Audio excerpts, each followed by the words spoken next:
नमस्कार दोस्तों। आज मैं आपको सुनाने जा रही हूँ।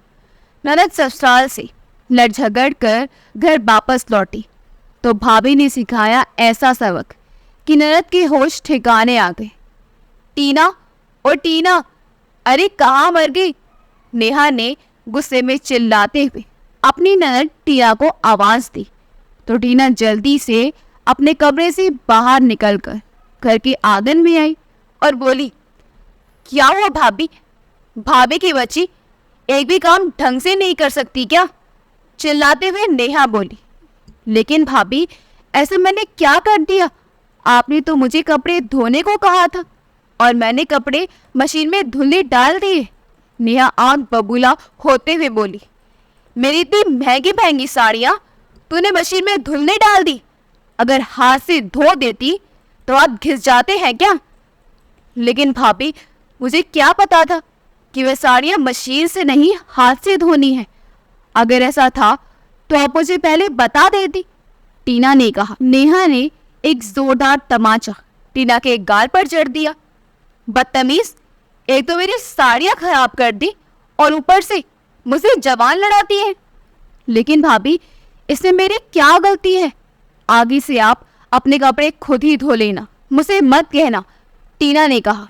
अच्छा, बहुत जवान चलने लगी है तेरी, टीना का हाथ पकड़कर मरोड़ते हुए उसकी भाभी नेहा बोली। भाभी छोड़ो, मुझे दर्द हो रहा है, टीना डर से करहाते हुए बोली। उसी समय आलोक जी वहां आए और अपनी बेटी का हाथ छुड़वाते हुए बोली, अरे ये क्या हो रहा है बहू? तभी नेहा बोली, अरे एक काम ढंग से नहीं किया जाता आपकी बेटी से। तो क्या हुआ बहू? बिना माँ की बच्ची है, वो नादान है। तुम तो समझदार हो ना। नादान नहीं, कुछ ज्यादा ही होशियार है। जानबूझकर ऐसे काम करती है कि दोबारा उसे कोई काम करने को कहे ही ना। समझा दीजिए इसे। अगली बार अगर मेरे साथ ज्यादा होशियारी करने की कोशिश की तो अच्छा नहीं होगा। इतना बोलकर जैसे ही नेहा अपने कमरे में जाने लगी तभी उसका पति राहुल कमरे से बाहर आया और बोला, क्या हुआ नेहा? पूरा घर सर पर क्यों उठा रखा है? आखिर बात क्या है? अरे एक तो तुम्हारी बहन ने मेरी इतनी महंगी साड़ियाँ वॉशिंग मशीन में धोकर खराब कर दी। ऊपर से आप मुझसे पूछ रहे हो कि मैंने पूरा घर सर पर क्यों उठा रखा है? क्यों, तुम अपने कपड़े खुद नहीं धो सकती क्या? क्यों उस बेचारी को परेशान करती हो? उसकी परीक्षा नजदीक है, अगर थोड़ा काम तुम कर लोगी तो घिस नहीं जाओगी, राहुल ने कहा।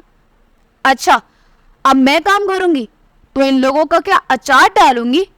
नेहा के इतना बोलते ही राहुल अपना आपा खो बैठा और एक के बाद एक झन्नाटेदार थप्पड़ अपनी पत्नी के मुंह पर जड़ दिए तो नेहा गुस्से से दहाड़ते हुए बोली, तुम्हारी हिम्मत कैसे हुई मुझ पर हाथ उठाने की? तो क्या आरती उतारू तुम्हारी, जो आए दिन घर में कोई ना कोई बखेड़ा खड़ा करके रखती हो? बेटा बहू को यूं लड़ते देख आलोक जी बोले, नहीं बेटा, यूं हाथ उठाना तुम्हें शोभा नहीं देता। घर में छोटी मोटी बातें तो चलती रहती हैं, लेकिन तुम लड़ाई मत करो, मैं हाथ जोड़ता हूँ।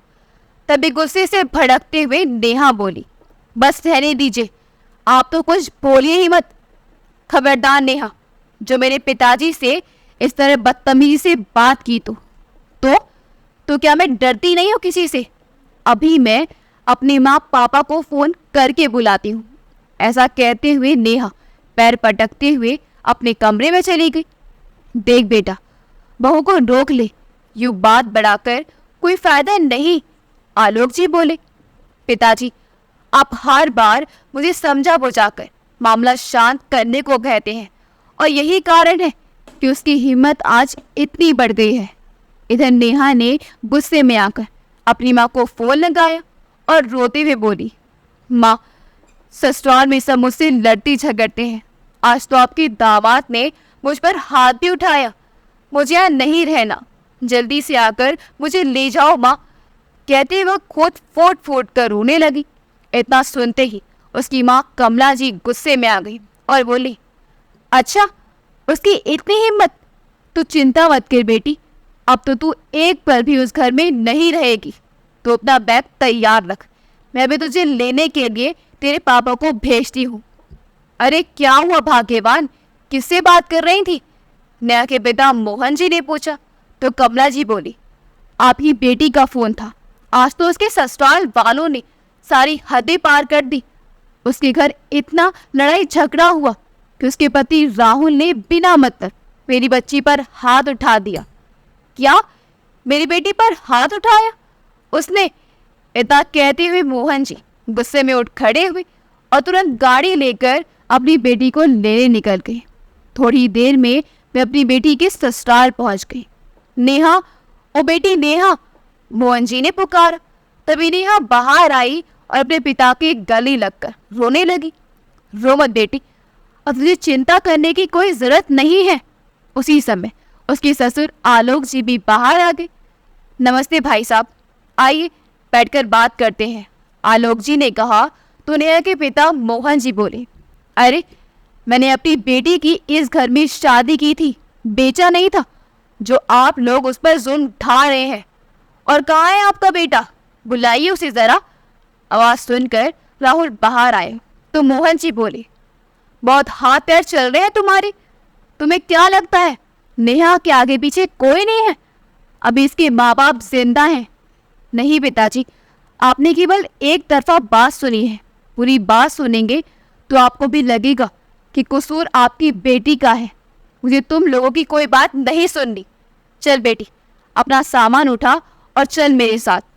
नहीं भाई साहब, ऐसा कदम मत उठाइए, हाथ जोड़ते हुए राहुल के पिता मोहन जी बोले। तो राहुल ने कहा, नहीं पिताजी, ले जाने दीजिए इन्हें, अपनी बेटी को। मुझे कोई जरूरत नहीं है इसकी। देख लिया भाई साहब, क्या कहा आपके बेटे ने? यही औकात है मेरी बेटी की इस घर में। लेकिन मैं भी इसे छोड़ूंगा नहीं, पुलिस में कंप्लेन करवाऊंगा, महिला मंडल में शिकायत करूंगा और ऐसी जेल की हवा खिलाऊंगा कि तुम लोग बाहर निकलने को भी तरस जाओगे। इतना कहकर मोहन जी अपनी बेटी नेहा को लेकर निकल गए। उधर नेहा के मायके में जब ये बात उसके भाई भाभी को पता चली तो वो सुनकर हैरान रह गए। लेकिन माँ, पिताजी को उसे ले जाने से पहले हमसे बात तो करनी चाहिए थी ना? क्या आपको मालूम नहीं कि आपकी बेटी का स्वभाव कैसा है? नेहा का भाई मोहित ने कहा। तो कमला जी बोली, मुझे सब मालूम है, बहुत अच्छी है मेरी बेटी। कमी उन लोगों में है, मेरी बेटी में नहीं। अभी बातें चल ही रही थी कि मोहन जी नेहा को लेकर घर के अंदर आए और रोते हुए नेहा अपनी माँ के गले लग गए।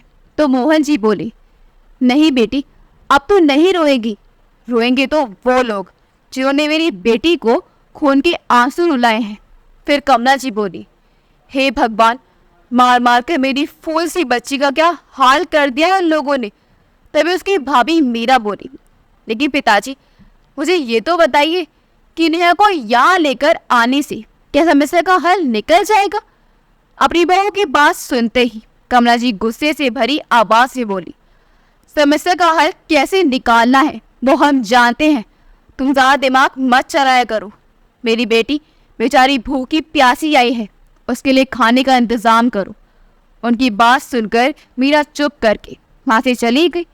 तभी नेहा बोली, माँ, भाभी तो कुछ ज़्यादा ही बोलती है। अरे तू चिंता मत कर बेटी, अभी तेरे माँ बाप जिंदा हैं। हम जानते हैं कि हमारी बेटी का कोई कसूर नहीं है, फिर किसी के बोलने से क्या फर्क पड़ता है? अपनी बेटी मोहित को गहरी नजरों से देखते हुए वह बोली। तो मोहित बोला, लेकिन पिताजी, कोई भी कदम उठाने से पहले आपको दोनों तरफ की बात सुननी चाहिए थी। बेटा, मुझे मालूम है कि तुझे तेरी बहन बोझ लग रही है, इसलिए तू ऐसी बातें कर रहा है। वो भले ही तुझे बोझ लगती हो, लेकिन मेरे लिए वो बोझ नहीं है। बड़े आराम से मैं अपनी बेटी को बैठाकर खिला सकता हूँ। मोहन जी ने कहा तो उनका बेटा वहाँ से उठकर चला गया। देखा पिताजी, किस तरह से मुंह फुलाकर गया है मेरा अपना भाई, नेहा ने कहा। फिर कमला जी बोली, तो वो सब छोड़ बेटी, मुझे तो बस इतना पता है कि तेरे बिना 4 दिनों में ही उन लोगों की होश ठिकाने आ जाएंगे। सासु तेरी है नहीं और ननद है जो किसी काम को हाथ भी नहीं लगाती। कौन काम करेगा उस घर का? अरे होश तो उनकी मैं ठिकाने लगाऊंगा। सबसे पहले तो मैं बिचौलियों से बात करता हूँ और उसके साथ मिलकर पुलिस में ऐसी शिकायत लिखवाऊंगा कि रोते गिड़गिड़ाते तेरे पैरों में आ गिरेंगे वो सब। और बेटी, तुझे परेशान होने की जरूरत नहीं है। तू कब्री में जा और एसी चलाकर आराम कर। पिता के कहने पर नेहा कमरे में आराम करने चली गई।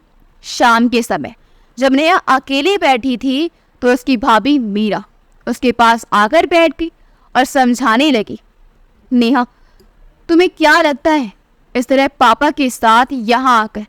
क्या तुमने अच्छा किया? अच्छा, यहाँ ना आती तो और क्या करती?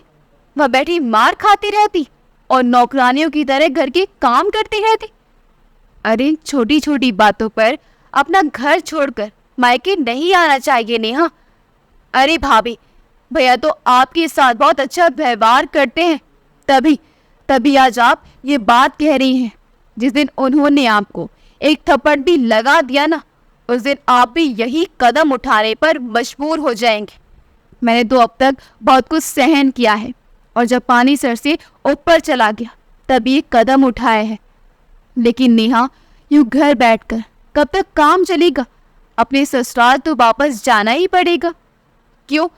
मैं क्यों वापस जाने लगी वहां? जब वे लोग सुधरने को तैयार नहीं है तो मैं क्यों वहां जाकर अपनी जिंदगी खराब करूंगी? मैं उनसे तलाक लेकर अपनी जिंदगी की फिर से शुरुआत करूंगी। कोई अच्छा सा लड़का देखकर मेरे माँ बाप मेरी दूसरी शादी करवा देंगे। नेहा बोली तो उसकी भाभी ने कहा, अच्छा, तुम इन्हें गलत बताती हो?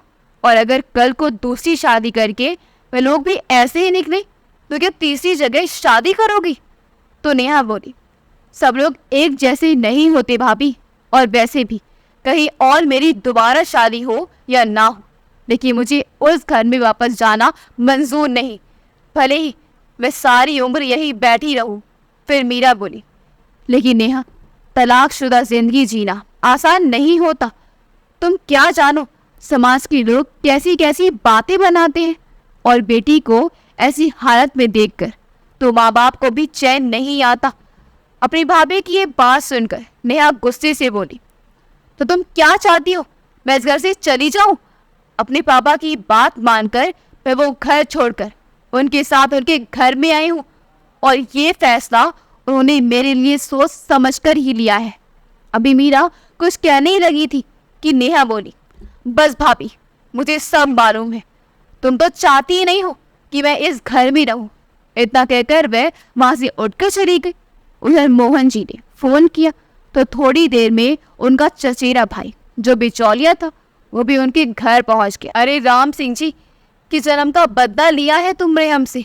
क्या मेरी बेटी तेरी कुछ नहीं लगती थी जो उसका ऐसी जगह रिश्ता करवा दिया? और हमने भी तेरी बात मानकर उसे ऐसे घर में पटक दिया, ऐसी जगह रिश्ता करवाया। मतलब अच्छा भला घर है, घर वाले भी अच्छे हैं, कमी किस बात की है? राम सिंह जी ने कहा तो मोहन जी बोले, अच्छा, वो लोग मेरी बेटी को मारते पीटते हैं, लड़ाई झगड़ा करते हैं, और तुझे उस घर में कोई कमी नजर नहीं आती? तो कमी क्या हम लोगों में है? अरे भाई मोहन जी, घर में छोटी मोटी बात तो हो जाए, उसे तो यूं ही सुलझा लेना चाहिए। अरे छोटी मोटी बात नहीं है, हाथ उठाया उसने मेरी बेटी पर, बिठाकर समझा भी सकते थे कि ये गलती है, आगे से ध्यान रखना, लेकिन नहीं, वो तो सीधे मार पीट पर ही उतर आए। अच्छा, उसने हाथ उठाया तो तुम लोगों ने क्या किया? करना क्या था? मैं जाकर ले आया अपनी बेटी को, अपनी दुखी बेटी को माँ कैसे छोड़ सकता था? बस यही तो तुम्हारी गलती है कि बेटी ने फोन किया नहीं और जाकर उसे ले आए। तुम्हारी बेटी को उसकी ननद ऐसा सुनने तो नहीं मारा ना? उसके पति ने हाथ उठाया है, और वो भी कोई बहुत बड़ी गलती की होगी। उसने अगर 1-2 घंटे नहीं जाती तो मामला अपने आप ही शांत हो जाता, और फिर अगले लेने भी गए तो कम से कम बैठकर पूछना तो चाहिए था कि क्या बात हुई थी। शांति से बैठकर बातचीत करते, तभी तो किसी समस्या का हल निकलता। लेकिन तुमने तो पुलिस में कंप्लेन करने की धमकी दे दी, मामले को और ज्यादा उलझा दिया। राम सिंह जी की ये बात सुनकर मोहन जी सोच विचार में पड़ गए। फिर राम सिंह जी बोले, अब मेरी बात ध्यान से सुनो। अब तक जो हो गया सो हो गया। अब शांति से अपनी बेटी को उसके ससुराल वापस भेज दो। अरे, इतना कुछ होने के बाद भी तुम मुझे अपनी बेटी को वापस भेजने को कह रहे हो? अगर उन्होंने वापस उसके साथ मारपीट की तो? देखो भाई मोहन जी, ठंडे दिमाग से काम लो। जो उचित है मैं वही कह रहा हूँ। मैंने आलोक जी से भी बात की है। अब कोई ऐसी बात नहीं होगी। ठीक है राम सिंह जी, तुम्हारे कहने पर मैं नेहा को वापस भेज देता हूँ, लेकिन अगर दोबारा कोई ऐसी बात हुई तो मैं तुम्हारी भी नहीं सुनूंगा। राम सिंह जी के बार बार कहने पर मोहन जी अपनी बेटी को ससुराल वापस भेजने को तैयार हो गए और अगले दिन उसे राम सिंह जी के साथ उसके ससुराल भेज दिया गया। अरे चाचा, आप यहाँ कैसे? राम सिंह जी को अपने घर में देखकर राहुल बोला तो राम सिंह जी ने कहा, बस बेटा, तुम्हारी अमानत तुम्हें सौंपने आया हूँ। उसी समय यहाँ घर के अंदर आई तो उसे देखते ही राहुल बोला, नहीं चाचा, अभी इस घर में नहीं रह सकती। जहाँ से लाए हैं वही वापस ले जाइए इसे। उसी समय आलोक जी बाहर आए और बोले, अरे बेटा, ये तू कैसी बातें कर रहा है? बहू वापस आ गई है तो तुम शांति से अपना घर बसाओ। नहीं पिताजी, आपको मालूम है ना कि नेहा के पापा ने हमें क्या कहा था? अरे बेटा, गुस्से में इंसान क्या कुछ नहीं कहता। अब सारी बातों को भूलकर नए सिरे से दिन की शुरू करो। आलोक जी ने कहा तो राहुल बोला, ठीक है, लेकिन इसे कह दीजिए कि अगर यहाँ रहना है तो काम तो खुद ही करना पड़ेगा। मेरी बहन इसके हाथ में खाने की थाली नहीं देगी। तो राम सिंह जी बोले, अरे ये भी कोई बात हुई? उसका खुद का घर है तो काम क्यों नहीं करेगी? तो आलोक जी बोले, अरे ननद भाभी मिलकर काम कर लेंगी, कोई परेशानी नहीं होगी। बेटी तुम अंदर जाओ। किसी तरह आलोक जी ने बात संभाली और अपनी बेटी को आवाज देते हुए 2 कप चाय बनाने को कहा। अरे नहीं, अब मैं चलता हूँ, बच्चों का ख्याल रखिएगा। कहते हुए राम सिंह जी वहां से चले गए और बेटी को ससुराल भेजकर मोहन जी अपनी चारपाई पर आराम फरमा रहे थे। तभी उनके पास उनके साले का फोन आया और बोला, अरे जीजा जी, मुझे पता चला कि नेहा बेटी आई है। हाँ भाई, आई तो थी, अभी थोड़ी देर पहले ही अपने ससुराल वापस भेजा है उसे। अरे, उन्होंने तुम्हारी बेटी पर हाथ उठा दिया और तुमने उसे वापस भेज दिया। उन लोगों को जेल की हवा खिलानी चाहिए थी। हाँ भाई, चाहा तो मैं भी यही था, लेकिन अपने भाई के कहने पर मैं समझौता करने को तैयार हो गया। लेकिन जीजा जी, नेहा बेटी भी मार खा खा कर कितने दिन बाहर रहेगी? घर तो तब बसेगा जब दोनों तरफ से कोशिश हो। हाँ भाई, बात तो सही है, मोहन जी बोले तो उनके साले ने कहा, अब अगर वो लोग ठीक से रहते हैं तो ठीक, नहीं तो इस बार उनकी अकल ठिकाने लगा देंगे। कोर्ट केस करवाकर अगर उन्हें नाक रगड़ने पर मजबूर नहीं किया तो मैं भी लड़की का मामा नहीं। ठीक है जीजा जी, अब मैं फोन रखता हूँ, कोई जरूरत हो तो बताइएगा। आज नेहा को अपने ससुराल आए 2 दिन बीत चुके थे। सुबह के समय आलोक जी ने नेहा को आवाज देते हुए कहा, अरे नेहा बेटी, जल्दी से मेरे लिए नाश्ता बना दो, आज मुझे खेत पर जल्दी जाना है। टीना बेटी तो भी परीक्षा देने गई है, नहीं तो वैसे कह देता।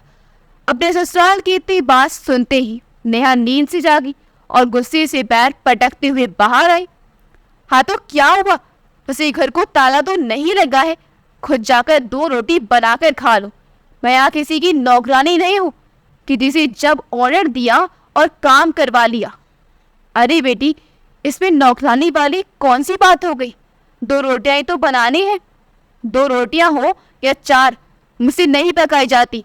इसे खानी हो खुद जाकर पका ले, चिल्लाते हुए नेहा ने कहा। तो राहुल आवाज सुनकर बाहर आया।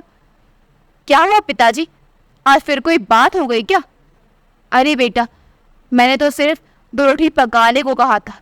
तो फिर राहुल ने पूछा। तो नेहा चिल्लाई, फिर क्या, मैं किसी की नौकरानी नहीं हूँ जो इशारों पर नशाती फेरो, फिर खाना खाने की खुद जाकर पका लो। नेहा के इतना कहते ही राहुल ने उसके गाल पर एक जोर का थप्पड़ जड़ दिया। ना बेटा, उसे मारता क्यों है? क्यों लड़ाई झगड़ा करके अपना घर क्यों बिगाड़ते हो? आलोक जी ने अपने बेटे को रोकने की कोशिश की तो नेहा उल्टा उन पर ही भड़क पड़ी। अरे घर तो मेरा, तुम लोगों ने बिगाड़ रखा है। इस लड़ाई झगड़े की जड़ सिर्फ और सिर्फ तुम बाप बेटी हो। यह की इतनी बात सुनते ही राहुल ने गुस्से में आकर उसे एक और तमाचा जड़ दिया। फिर नेहा गुस्से से आग बबूला होते हुए बोली, जिन हाथों से तुमने मुझे मारा है ना, उन्हीं हाथों से जेल की चक्की ना पिसवाई तो मेरा नाम भी नेहा नहीं। इतना कहते हुए नेहा ने अपना बैग पैक किया और वापस अपने मायके चली गई। उधर उसके मायके में उसकी भाभी मीरा सबके लिए गरम गरम पराठे बनाकर सबको परोस रही थी और परिवार के सभी लोग उसके बनाए खाने की तारीफ कर रहे थे। तभी अचानक अपने सामने नेहा को देखकर सभी हैरान रह गए। क्या हुआ बेटी, कैसी आई? मोहन जी ने पूछा तो नेहा रोते हुए बोली, अब मैं उस घर में दोबारा कभी नहीं जाऊंगी। लेकिन बात क्या हुई? कोई लड़ाई झगड़ा हुआ है क्या? बस लड़ाई झगड़ा नहीं, उसने तो आज फिर मुझे मारा। सारा दिन घर का काम करके रात को थक कर सोती हूँ। अगर सुबह थोड़ी देर ज़्यादा सो गई तो इसमें भी उन लोगों को परेशानी है। सुबह सुबह आवाज़ देनी शुरू कर दी कि नाश्ता बनाओ। अब क्या मैं उन लोगों के घर की नौकरानी हूँ? ये बात सुनकर उसकी भाभी मीरा बोली, अरे इतनी छोटी सी बात पर तुम यहाँ चली आई? 2 रोटी तो पकानी थी, बना देती। तुम तो रहने ही दो। बहू, अंदर जाकर खाना पकाओ। बेटी, तू यहाँ सोफे पर बैठ।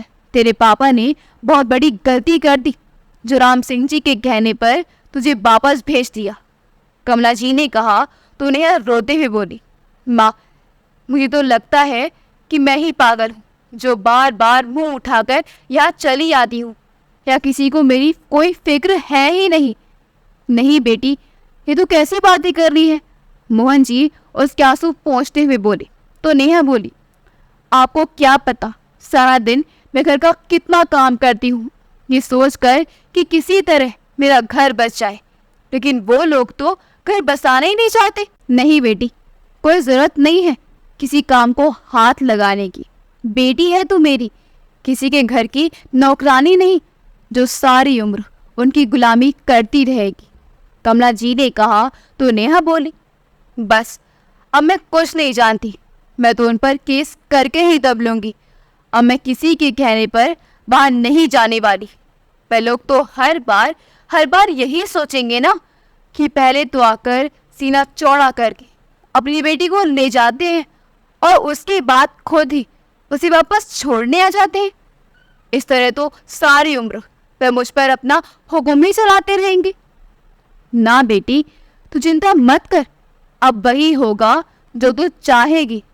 मोहन जी ने कहा तो नेहा भड़क उठी। बस पापा, आप हमेशा यही कहते हो, लेकिन फिर से मुझे उस नर्क में भेज देते हो। नहीं बेटी, तू कैसी बातें कर रही है? इस बार तो मैं उन लोगों को छोड़ूंगा नहीं। मोहन जी गुस्से से बोले तो कमला जी ने कहा, मैं तो कहती हूँ कोर्ट केस करो उन लोगों के खिलाफ और ऐसी ऐसी धाराएं लगवाओ कि वो जेल में ही सड़ते रहें। अगर ठिकाने आ जाएगी उन लोगों की। उनके जुल्म के कारण मेरी बच्ची बेचारी सूख कर आधी हो गई है। फिर मोहन जी से नेहा से पूछने लगे, बेटी, तूने तो अपना मन बना लिया है ना? कहीं ये ना हो कि कोर्ट केस करके तू अपने फैसले से पीछे हट जाए। नहीं पापा, मैं क्यों पीछे हटने लगी? मैं तो खुद उन लोगों से दुखी हूँ। जितनी जल्दी हो सके मुझे तो उनसे छुटकारा चाहिए, बस। तो ठीक है बेटी, मैं आज ही वकील से बात करके आता हूँ। इतना कहकर मोहन जी वहाँ से उठकर चले गए तो नेहा बोली, माँ, बड़ी भूख लगी है कि भाभी अभी तक खाना लेकर क्यों नहीं आई? मेरा बहू खाना नहीं बना क्या अभी तक? बना भी नहीं हो या रसोई में जाकर सो गई? अभी लाई माँ जी, कहते हुए मीरा जल्दी से प्लेट में खाना परोस कर ले आए। लो बेटी, आराम से बैठकर खाना खाओ और खाना खाकर अंदर जाकर आराम करो। बाकी सब हम लोग देख लेंगे।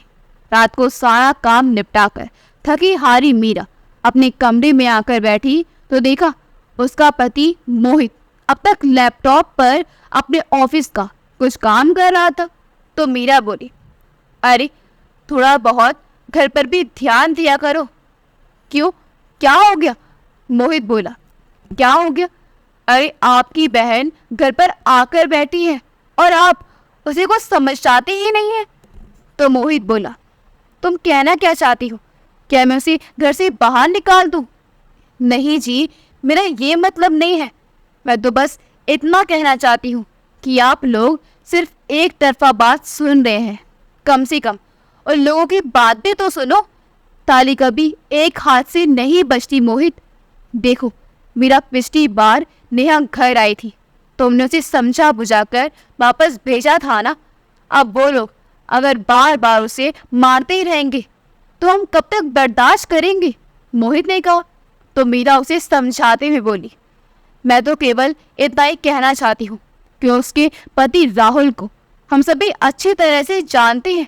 अगर दोबारा उसने नेहा पर हाथ उठाया है तो कोई बहुत बड़ा कारण होगा। अब मैं भी तो यहाँ अपने ससुराल में रह रही हूँ, आपने तो कभी मुझ पर हाथ नहीं उठाया। कोई ना कोई बात ज़रूर है जो ये लड़ाई हो रही है। अरे मीरा, लेकिन वो अपने घर आकर बैठी है। जब उसके आने से बाकी किसी को कोई परेशानी नहीं है तो तुम्हें क्यों तकलीफ हो रही है? मैं तो इसलिए परेशान हूँ क्योंकि मुझे मालूम है कि उसकी तरफदारी करके तुम उसे हमेशा के लिए ही बैठा दोगे। अरे अगर हमारे मायके में रहकर 2 वक्त की रोटी खा भी रहेगी तो तुम्हें इस बात से क्या दिक्कत है? दिक्कत तो रोटी की नहीं है। अब पिताजी कहते हैं कि मैं कोर्ट केस करूँगा। क्या कोर्ट केस में दुनिया हमारा तमाशा नहीं देखेगी? तो होने दो कोर्ट केस। एक बार पता लगने दो उन लोगों को भी कि कैसे किसी की बेटी पर हाथ उठाया जाता है। अरे पता उन्हें नहीं पता तो आप लोगों को लगेगा। कोर्ट केस में परेशानी तो आप लोगों को भी होगी, ढेरों पैसे खर्च होंगे सो अलग। मैं तो बस इतना कहती हूँ कि कम से कम एक बार उन लोगों की बात सुन लो। केवल अपनी बेटी की बात सुनकर फैसला लेना सही नहीं है। अरे जब उन लोगों को इसकी ज़रूरत नहीं है तुम क्यों जाए उनसे बात करने? अरे तलाक दिलवाकर हम उसकी शादी कहीं और कर देंगे। अभी उसकी कौन सी उम्र निकल चुकी है? अच्छा, बस यही काम करते रहेंगे। फांसी लाकर यहाँ बैठा दिया और यहाँ से ले जाकर दूसरे घर में भेज दिया। क्यों अपनी बेटी की जिंदगी बर्बाद कर रहे हैं?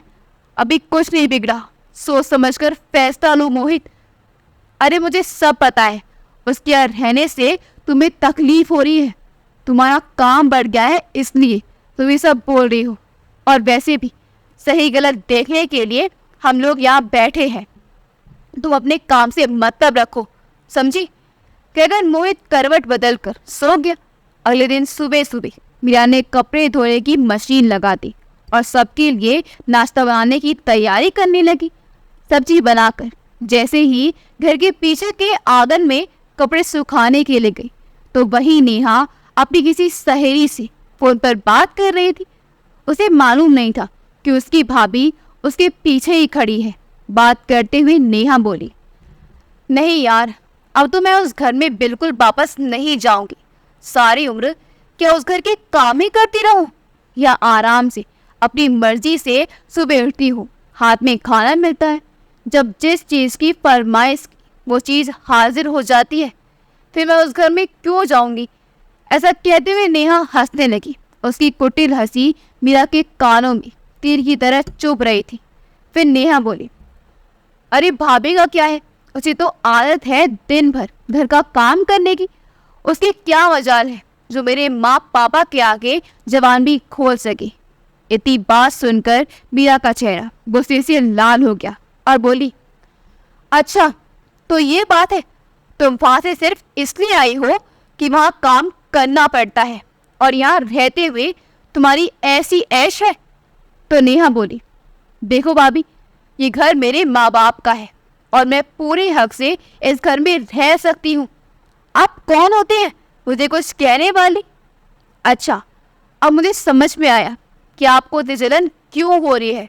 मैं यहाँ आराम से बैठी हूँ और आपको दिन भर काम करना पड़ता है। जलन तो होगी ही, लेकिन कोई और रास्ता भी तो नहीं है आपके पास, काम तो करना ही पड़ेगा।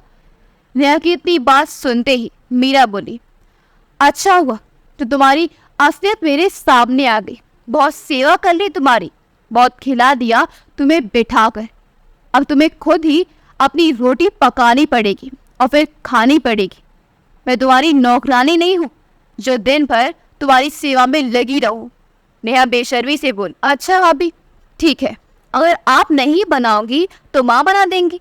तो मीरा बोल, अरे कुछ शर्म करो, इस उम्र में माँ से काम करवाओगे? जानती भी हो तुम्हारे कारण माँ और पापा जी कितने परेशान हैं और तुम अपना घर उजाड़ कर यहाँ बैठी हो।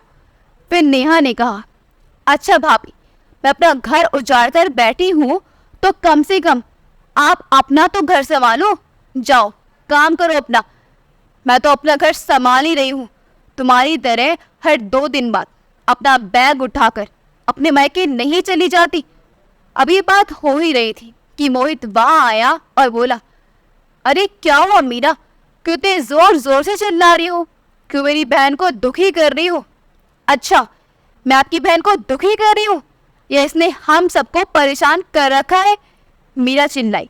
फिर नेहा बोली, इसे तो मेरे यहाँ रहने से परेशानी है। अच्छा, तो क्यों ना हो परेशानी? क्या मैं नौकर हूँ जो सारा दिन इस घर का काम करती रहूं? अगर तुम्हारी बहन इस घर में रहेगी तो मेरे साथ घर का सारा काम करवाएगी। इतना सुनते ही मोहित ने अपनी पत्नी मीरा को एक तमाचा लगा दिया। ये देखकर नेहा बोली, अरे भाई, एक थप्पड़ से तुम्हारी पत्नी नहीं सुधरने वाली, कम से कम 2-4 तो ऐसे लगने ही चाहिए। तो मोहित अपनी पत्नी मीरा से बोला, अगर इस घर में तुम्हें रहना है तो चुपचाप रहो, नहीं तो निकल जाओ मेरे घर से। अपने पति का व्यवहार देखकर मीरा हैरान खड़ी रह गई, लेकिन अब उसने भी तय कर लिया था कि वो इस घर में एक नौकरानी की हैसियत से अब नहीं रह सकती। वो अपने कमरे में गई और सामान पैक करने लगी। जैसे ही अपना बैग लेकर वो बाहर निकलने लगी तो उसे जाते देख मोहन जी और कमला जी हैरान रह गए और बोले, अरे बहू, कहाँ जा रही हो? छोटी छोटी बातों पर यूँ बैग उठाकर मायके नहीं चले जाया करते। कमला जी बोली तो मीरा ने कहा, अच्छा, आज आपको एक छोटी सी बात लग रही है, और जब बात अपनी बेटी पर आती है तब आपके ये विचार कहाँ चले जाते हैं? तो मोहन जी बोले, लेकिन बेटा, बात क्या हुई ये तो बताओ। देखिए पापा जी, ज़्यादा बात तो मैं नहीं करूँगी, लेकिन इतना ज़रूर कहूँगी कि अब इस घर में मैं नौकरानी बनकर नहीं रह सकती। अच्छा, तो तुम्हें हमारी बेटी से दिक्कत है? मोहन जी ने कहा तो मीरा बोली, अरे मुझे आपकी बेटी से परेशानी नहीं है, बल्कि वो तो अपने आप में ही एक परेशानी है। अरे माँ बाप तो अपनी बेटी को समझाया करते हैं, उसका घर बसाने की सोचते हैं कि बेटी कोई बात नहीं, छोटी मोटी बात तो हर घर में होती रहती है, लेकिन यहाँ तो आप ही उसका घर उजाड़ने में लगे हुए हैं, और उसके घर के साथ साथ मेरा घर भी उजड़ रहा है। क्या आज तक मैंने आप लोगों के सामने कभी ऊंची आवाज में बात की? लेकिन आज बात हद से ज़्यादा बढ़ चुकी है। बहू की बात सुनकर मोहन जी बोली, तो ठीक है, अगर तुम्हें हमारी बेटी से इतनी ही परेशानी है तो जाओ अपने घर, हम अपनी बेटी को बैठाकर खिला सकते हैं। इतनी बात सुनकर मीरा वहाँ से निकल गई। मीरा के जाने के बाद कमला जी बोली, अरे ये क्या किया आपने? बेटी का घर तो उजड़ ही चुका था, अब तो हमारे बेटी का घर भी खराब हो रहा है। तो मोहन जी ने कहा, होता है तो हो जाने दो, लेकिन मेरी बेटी को कोई परेशान करे ये मैं बिल्कुल सहन नहीं करूँगा। 1 सप्ताह बीत चुका था।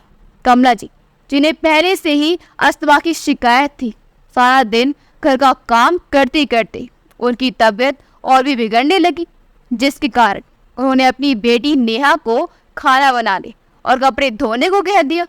अब तो घर का काम करते करते नेहा की आंखें बाहर आने लगी। बड़ी मुश्किल से सारा काम निपटा कर बैठी तो कमला जी बोली, बेटा नेहा, तेरे पापा को गैस की शिकायत हो रही है, उनके लिए थोड़ी खिचड़ी बना देना। इतना सुनते ही नेहा गुस्से से बोली, माँ, आप लोगों ने तो मेरा जीना हराम करके रख दिया है। इतना काम तो आप खुद भी कर सकती है ना। लेकिन बेटी, 1 हफ्ता हो गया तेरी भाभी को यहाँ से गए हुए। अब तक तो मैं ही काम कर रही थी। 2 दिन तुझे काम करना पड़ा तो तू मुझे ये बातें सुनाने लगी। बातें ना सुनाओ तो और क्या करूं? थक गई हूं मैं इस घर का काम करते करते, नेहा ने कहा। तो इसकी माँ बोली, ठीक है बेटा, थोड़ी देर आराम कर ले, उसके बाद बना देना। तो नेहा गुस्से से चिल्लाते हुए बोली, सुबह से आप भी तो आराम ही कर रही हैं, तो आपसे जरा सी खिचड़ी ही भी नहीं बनाई जाती? बेटी, मेरी तबीयत ठीक होती तो मैं ही बना लेती, बहुत कमजोरी महसूस हो रही है। अरे खिचड़ी बनानी है, कोई पहाड़ नहीं तोड़ना, थोड़ा सा चल फिर लोगी तो कोई आफत नहीं आ जाएगी। तभी मोहन जी बाहर आए और बोले, अरे नेहा बेटी, मेरे लिए 1 गिलास पानी तो गर्म कर देना, मुझे दवाई खानी है। और हाँ, ये मेरा कुर्ता पजामा भी इस्त्री कर देना, मुझे जरा बाहर जाना है। ऐसा कहते हुए मोहन जी ने अपने कपड़े नेहा को दे दिए। लेकिन काम करने की बात सुनते ही नेहा गुस्से से फट पड़ी। जिसे देखो दिन भर नेहा नेहा के नाम की रट लगाए रहता है, 2 मिनट भी चैन से नहीं बैठने देती। मैं सुबह से पूरे घर का काम कर करके थक गई हूँ। अरे बेटी, ये तो कैसी बातें कर रही है? तेरी माँ की तबीयत ठीक नहीं है, इसलिए काम करने को तुझे कह दिया। पिता की इतनी बात पर नेहा ने स्पष्ट तौर पर कह दिया, अब मैं घर का काम कोई नहीं करूँगी। और फिर अपने पिता के कपड़े अपनी माँ की ओर फेंकते हुए बोली, पकड़ो इन्हें, मुझसे नहीं होते इस्त्री विस्त्री। और पैर पटकते हुए अपने कमरे में सोने चली गई।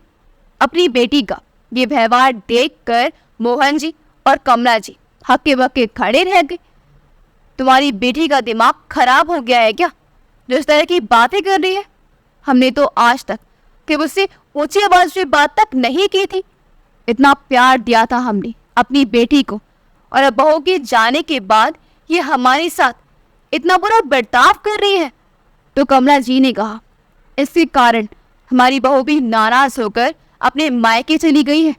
उसके माँ बाप को एक बार फोन करके देख लेते हैं, क्या पता वो वापस आ जाए। तो मोहन जी बोले, समझ नहीं आता क्या करूं, इधर ये परेशान है तो दूसरी ओर कोर्ट केस में वकील इतना पैसा मांग रहे हैं कि अब तो जेब भी खाली होने लगी है।